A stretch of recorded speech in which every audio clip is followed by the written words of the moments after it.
অন্তর্বর্তীকালীন সরকার গঠনের পর থেকে আলোচনা চলছে কবে অনুষ্ঠিত হবে জাতীয় নির্বাচন। শুরুতে বিএনপি সময় দেওয়ার কথা বললেও এখন নির্বাচনের উপর জোর দিচ্ছেন তারাও। এ নিয়ে প্রশ্নের মুখোমুখি হচ্ছেন প্রধান উপদেষ্টা ডক্টর মোহাম্মদ ইউনূস। তিনি বলেছেন, জাতীয় নির্বাচন আয়োজনে অন্তর্বর্তী সরকার অযৌক্তিক সময় নষ্ট করবে না। শনিবার বিকেলে রাষ্ট্রীয় অতিথি ভবন যমুনায় বিভিন্ন রাজনৈতিক দলের প্রতিনিধিদের সঙ্গে বৈঠককালে এই কথা বলেন তিনি।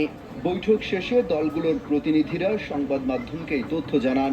নেতারা জানান, প্রয়োজনীয় সংস্কার শেষে দ্রুত সময়ে নির্বাচনী পরিবেশ তৈরির জন্য প্রধান উপদেষ্টার কাছে দাবি জানানো হয়। স্যান্ডেলিনা সো, রূপচর্চায় আভিজাত্য।